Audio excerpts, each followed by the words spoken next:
우리 1장에는 교회 내 성결의 생활을 권면을 했고 2장에는 가정과 개인 생활에서 성결한 생활을 해야 된다. 이런 말씀을 우리는 들었습니다. 우리 3장을 오늘 맞이하여서 사회생활 가운데서의 성결된 생활을 해야 된다.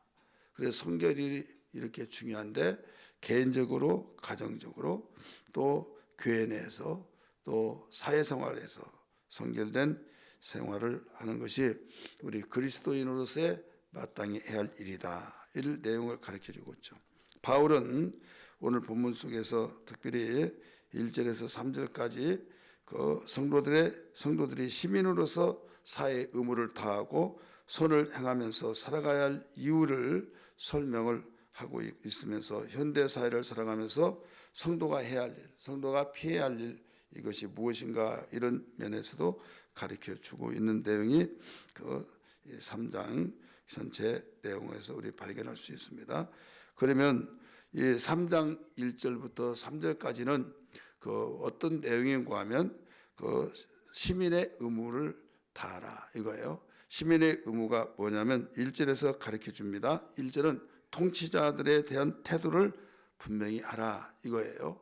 통치자들의 태도도 분명히 어떻게 하냐면 복종하고 순종하는 태도를 가지고, 두 번째는 선한 일, 모든 선한 일을 행하기를 예비하고 있으라. 예비하고 있으라고 하는 그 말은 첫 번째는 소극적인 면에서는 우리가 소득의 의무, 또 국방의 의무, 이런 일들은 마땅히 할 소극적인 면이에요.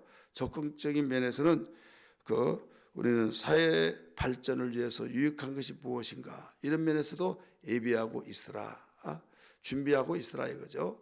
그래서 멍하고 그냥 되는 대로 바람 따라 물길 따라 살아가는 것이 아니라 우리에게는 하나님이 기뻐하신 일들이 뭐냐, 우리가 살아가는 이웃의 모든 발전적이고 유익한 것이 뭐냐, 이런 면에서도 우리가 생각하며 준비하고 있어. 어떤 기회를 포착했을 때 준비하면 해야 할 때가 오겠죠. 이때 하라 이거예요. 1절 한번 봅니다.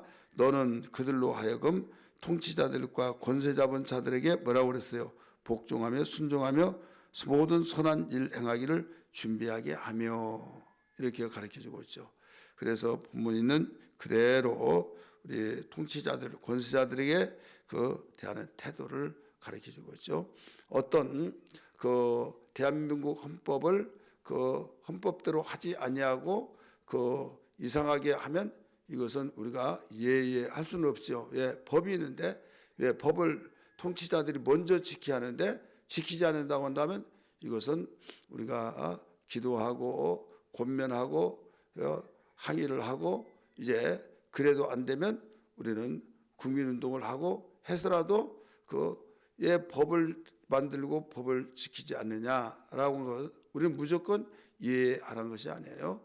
그래서 이 정상적인 생활할 때 바른 법으로 대한민국 헌법에 따라서 통치를 하는데, 또 통치자의 이 비전을 가지고 하는데 거기에서 어떤 우리 생각이 틀린데, 여러분 생각은 다 각각 틀려요. 틀리면은 개인들 다 들을 수는 없잖아요. 공통적으로 그래서 대통령 뽑을 때 그냥 나는 누구 나는 무조건 정책도 들어보지도 않고 하다 보니까 문제가 있어. 나는 이 편 저 편 하다 보니까 문제고, 국민들이 그런 대통령을 뽑고 저런 대통령을 뽑기 때문에 이제 이 대통령 하면 완전히 법을 뒤에 엎어가지고 이상하게 나가고, 또 새로운 대통령은 또 그걸 원위시키려면 또 그게 또 혼란이 되어지고, 그러면서 옛날이 좋았는데 자기에게 유익하면 다 좋다고, 그걸 우리는 떠날 줄 알아야 해요. 우리는 법이 어떻게 됐나, 그리고 살아갈 때 발등에 불 떨어졌다고 그것이 뜨겁다고 하면 이거 뭐야 하고 신경질 내지 말고 이렇게 떨어지게 만든 자가 누구냐, 이것도 생각하고 우리는 모두 하나님의 생각을 가지면서 가장 중요한 것은 복음을 제재시키면 이것은 종교의 자유가 있고 하나님 섬길 수 있는 이것을 그럼 피 흘리기까지 우리는 대항하지 않았지 않느냐. 히브리서 14장 4절에 가르쳐주고 있어요. 싸우지 않았지 않느냐. 이렇게 가르쳐주고 있습니다. 그래서 이 통치자들에게 절대 순종하고 복종하라라고 한 것은 여기에서 의미를 잘 알아야만 됩니다.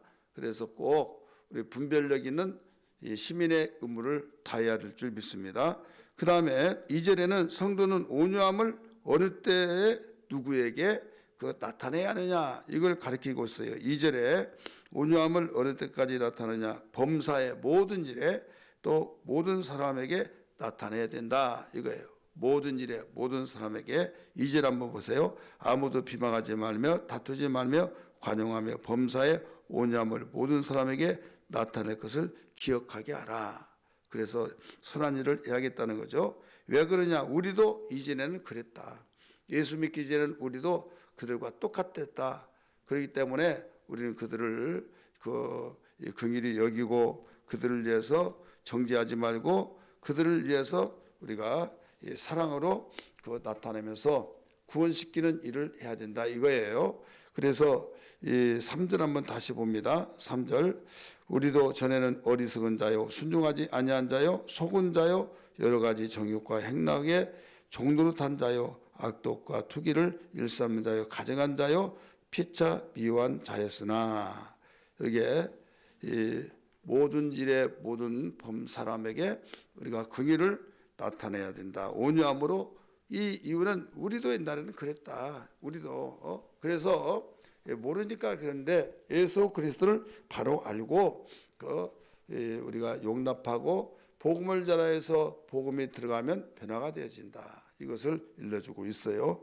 그렇다면 우리는 구원은 무엇에 근거해서 구원이 이루어지냐 이 말을 가르쳐주고 있어요. 구원이 이루어진 것은 내가 열심히 노력하고 내가 착한 일을 하고 내가 정말 좋은 일을 많이 하면 구원받는다 이게 아니에요. 그것이 아니라 오늘 우리는 일반적인 다른 성경에서는 예수 그리스도를 믿어야 된다. 예수를 그리스도라고 고백해야 된다. 영접해야 된다. 물과 성령 거듭나야 된다. 이런 말씀으로 모두 우리가 무장되어 있죠. 오늘 디도서를 통해서 일러주신 것은 한마디로 여기에 중생의 시승과 성령의 새롭게 하심으로 되었다. 이렇게 가르쳐 주셨어요. 5절 말씀 봅니다. 시작. 우리를 구원하시되 구원의 근거예요. 우리가 행한 바 의로운 행위로 말미암지 아니하고 행해서 난 것이 아니라는 거요. 오직 그의 긍휼하심을 따라 중생의 시승과 성령의 새롭게 하심으로 하셨나니 이게 구원의 근거예요.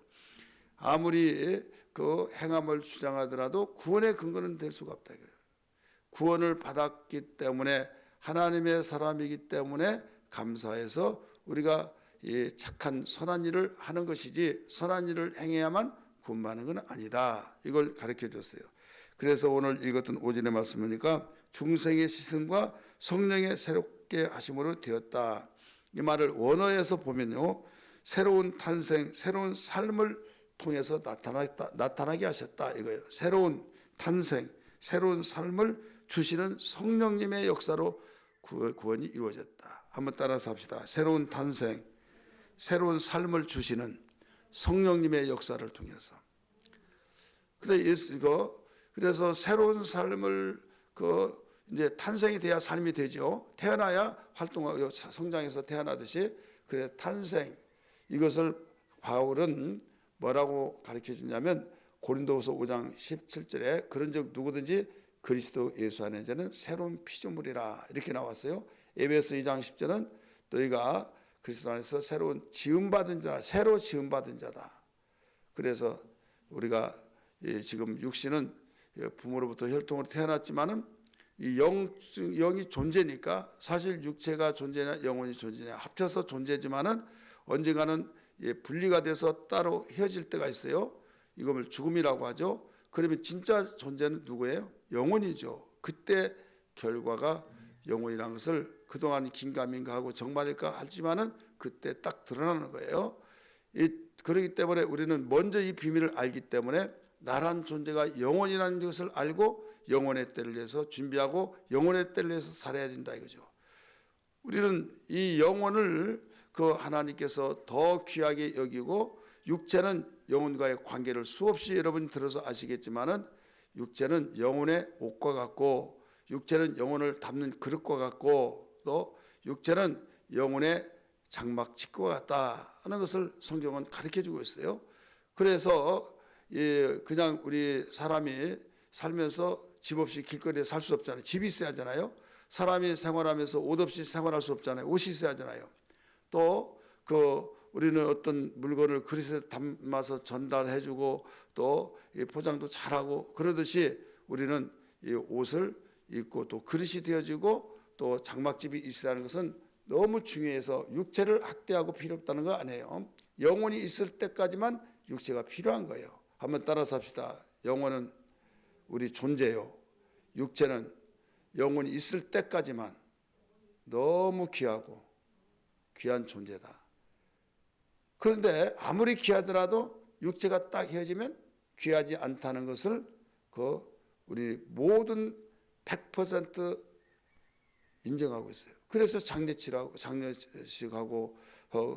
화장을 하고, 여러분 조금만 되더라도 어디 아프냐 하고 막 그런데 불에 태워서 여러분 장례식 하면 그걸 왜 그러냐고 막 그런 사람이 있어요? 아니잖아요. 그렇다고 또 나는 육체가 너무 귀하다고 한다면 몰락쳐 가지고 유리관 해 가지고 항상 보면서 같이 살아요? 아니잖아요. 그래서 100% 육체는 영원히 떠나버리면 아니올시다는 것을 예수 믿지 않는 사람들이 인정한다 이거예요. 그렇다면 뭐가 존재해요? 우리 영혼이 존재한 거예요. 영혼이 몸이 있으니까 옷도 만들고 옷을 입기도 하고 또 집도 짓기도 하고 다 그런 것처럼 우리 영혼이 있기 때문에 육체가 필요하니까 여러분 이 우선순위를 분명히 가지고, 영혼이 지옥 가보면 안 되잖아요. 영혼이 영원토록 하나님과 살아야 할 일은 우리가 구원을 받아야 된다. 거듭나고 하나님의 자녀가 돼야 된다. 새로 태어나야 된다 이거죠. 육체는 혈육을 통해서 태어났지만은 영혼은 물과 성령으로 태어나는 것을 믿으시길 바랍니다. 그래서 성령의 시승과 이렇게 나오잖아요. 중생의 시승과, 중생은 새로 태어났다 이 말이에요. 중생의 시승과 성령의 새롭게 하심으로 나타난다 하는 것을 구원의 근거로 우리는 예수 이름을 통해서 그의 피 흘림을 통해서 이 말을 조금 자세하게 설명한다면, 성부 성자 성령의 이 삼위일체 하나님이 우리를 이렇게 구원시켜 주시는데, 성부 하나님의 긍휼하심으로 인한 계획을 세웠어요. 긍휼하심으로 계획을 세웠어요. 하나님의 긍휼, 하나님의 사랑의 계획을 세웠어요. 그래서 성자 예수님은 십자가의 보혈을 통해서 성취를 해주셨어요. 구원을 완성해 주셨다 이거예요. 그래서 다 이뤘다 했죠. 그래서 성령 하나님은 거룩하게 하시는 사역을 하셨어요. 성령 하나님은 예수님이 완성하는 것을 모든 사람을 믿게끔 해서 그 사람을 구원시키는 사역을 완성하게 했다. 그래서 삼위 하나님의 합동으로 우리를 구원해 주셨다는 사실을 믿으시기 바랍니다. 단 우리가 주의할 점이 행함으로가 아니라 믿음으로 된 것이다. 할렐루야. 은혜로 된 것이라는 걸 믿기 바랍니다. 그래서 각자가 어떤 단체로 믿는 것이 아니에요. 각자가 개인적으로 예수님을 인격적으로 구세주로 영접하는 거죠. 마지막으로 6절 7절에 보면 우리에게 구원의 은혜를 베풀어 주시는 목적이 뭐냐 이거예요. 목적이 여러 가지 있지만은 오늘 본문의 말씀에서 근거해서 한 가지로 말한다면 영생의 나라를, 하나님 나라를 상속자로 삼기 위해서 우리를 구원해 주셨다 가르쳐 주셨어요. 6절 7절 한번 봅니다. 우리 구주 예수 그리스도로 말미암아 우리에게 성령을 풍성히 부어주사, 성령을 부어주셔서 우리로 그의 은혜를 힘입어 의롭다함을 얻어, 이게 구원이죠. 성령의 영생의 소망을 따라 우리가 천국 소망을 계속 가지잖아요. 따라 상속자가 되게 하려 하십니다. 상속자. 여기서 가장 핵심은 상속자가 되게 하기 위한 것이다. 그러니까 우리를 구원하심은 그 목적이 뭐냐면 하나님의 나라를 상속시켜 주기 위해서다 이거죠. 그러면 상속시켜 주는 거 아니야 구원이야? 이미 상속시켜 준다는 것은 구원을 받았기 때문에 상속시킨 거예요. 여러분, 이거 내 재산을 아들에게 내가 상속을 시켜주겠다. 그러면 아들이 있다는 거예요, 없다는 거예요? 아들이 되었다는 거예요, 안 되었다는 거예요? 되었다는 거죠. 어떤 사람이 침례받으면 침례 받았다고 성경에 침례 나왔다고 어디가 나왔냐? 물 위에서 올라왔다고 그랬지 언제 들어갔다고 나왔냐? 이렇게 말하는 목사님이 설교했던 것을 제가 이야기했어요. 아니, 올라왔다는 것은 이미 들어갔으니까 올라온 거지, 예? 그렇지 않습니까? 상속자를 삼는다는 것은 이미 아들이 되었기 때문에 상속을 삼는 거예요. 그래서 우리에게 주님이 우리를 구원하신 목적이 상속을 삼기 위한 것이다. 근데 상속을 줄 수 없는 이거 상속이 각각 달라요. 차별을 주어서 줘요. 상속을. 그래야 안 그래요? 큰아들은 내가 갑절로 주고, 대부분 우리 민족 그렇고 성경에도 그랬잖아요. 장남은 곱빼기로 주고 차남은 반절 주고 이렇게 됐잖아요. 근데 이제는 아무리 장남이라 할지라도 내가 회사를 일으켰는데 너 그들은 1년도 안 돼서 말아먹을다 라고 판단되면 여러분 주겠어요, 안 주겠어요? 근데 차남은 차남이지만은 정말 잘 경영하고 1년이 아니라 몇 수십 년 동안 계속 대대로 이대로만 간다면, 이대로 경영한다면 정말 잘 경영하고 많은 발전을 일으키겠구나, 성장을 일으키겠구나 하면 그에게 상속을 해주지, 기업을 이어주지, 아무리 장남이라고 하더라도 안 된다 이거죠. 그것을 알려주기 위해서 장남이 아니더라도 장남의 역할로 유업을 주신 일을 성경이 유일하게 한 군데 나온 데가 야곱과 에서의 상황을 가르쳐주고 있어요. 에서는 장남이죠. 그러면 장남의 복을 받아야죠. 근데 장남의 복을 누가 받았어요? 차자인 바로 야곱이 받았다 이거죠. 그러면 우리는 여기서 우리에게 무엇을 가르쳐주냐면 오늘날 이 시대도 마찬가지다 이거죠. 이 시대도 차남이지만은 여기에 유업을 하나님 나라를 장남과 같이 받을 수 있다. 장남이 받을 것을 차남이 받을 수 있다. 이걸 알려준 거예요. 그러면 어떻게 합니까? 믿음의 욕심이 있어요. 따라서 합시다. 믿음의 욕심이 있어야 된다. 이건 선한 욕심이에요. 여러분, 욕심이 없는 사람은 이 세상에서 살 수가 없어요. 믿음의 욕심은 분명한 목적이 있어요. 무조건 막 욕심에서 막 챙겨놓고 쌓아놓고만 있으면 썩어요. 시대가 변하면 나중에 쓰지도 못하고 다 버리기도 막대한 돈이 들어요. 그래서 계속 모든 것은 유통이 돼야만 여러분 아름답게 되어지고, 유통이 돼야 필요에 따라서 다 골고루 나눠 가질 수 있다는 걸 믿기 바랍니다. 유통. 그래서 어떤 사람이 대단한 제품을 만들었다도 유통이 안 되면 그 기업은 무너집니다. 그런 유통이 잘 되도록 나눠줘라, 선한 일을 해라, 또 거저받으니 거저주라, 거저줄 건 거저주고 해서 계속적으로 우리는 유통을 시키고, 그래서 이 거저받을 것은 거저받았으니 거저주라는 것은 우리 복음은 거저받았잖아요. 그래서 거저주는 거예요. 그렇기 때문에 우리 예수 믿는 사람이 이제 구원받는 근거, 목적이 뭐냐면 하나님 나라를 상속받기 위한 것이다. 성경 분명히 오늘 본문에 가르쳐 줬잖아요. 그래서 이제 나 천국 간다. 거기에서만 끝이지 않고 이제는 상속받는데 부유한 상속. 그래서 상급, 영광이죠. 한마디로서 영광. 그래서 이 영광을 우리가 많이 받아서 내가 그 영광이라는 거 아느냐 하면서 하늘의 영광을 이렇게 설명하고 있어요. 해의 영광이 있고 달의 영광이 있고 별의 영광이 있고 각각 다르다 이거죠. 그러니까 하나님 나라 가서 상속받는 것도 각각 다르다, 이것을 일러주고 있는 거예요. 오늘 여러분 욕심이 많이 했다고, 욕심이 많이 있어야 된다고 그랬죠. 너 상속받고 면류관 받아야 돼. 나 면류관 싫어. 나는 그래서 나 천국만 가면 돼. 이런 식으로 한다면 여러분 상속 속에서도 부끄러운 구원을 받을 수밖에 없어요. 사람이 그래요. 상속을 싫다 하는데 나중에 다 그래 여기다 쌓여내 여기 각서 쓰고 포기각서 쓰라 해가지고 정말 공증 딱 받고 하나도 안 줬어. 그때 왜 내가 그랬던 거 미쳤지. 아무리 하도 이제 소용이 없는 거예요. 그와 같이 우리는 지금 내가 신앙생활하기 힘들고 나 편히하고 싶고 내 마음대로 하고 싶고 천국 가고 싶고 그러니까 그렇게 말을 했지만 여러분 잠시 사는 세상에서도 어렵게 살고 힘들게 살면 정말 그 어떤 사람은 나 반드시 정말 잘 살아야겠다 해서 부지런히 피우고 전략하고 막 해야 안 해요. 그러면 그렇게 살잖아요. 그런데 영원 무궁토록 살면서 그냥 나 포기한다? 여러분 이건 진짜 착한 것이 아니에요. 바보예요, 바보. 여러분 하나님의 나라의 영광을 포기하며 산다? 이 사람들이 어떤 사람이에요? 세상 일은 굉장히 그 부지런히 바쁘고 하나님의 나라의 일은 완전히 포기하며 사는 사람. 이 사람들이 바로 욕심이 없는 사람들이에요.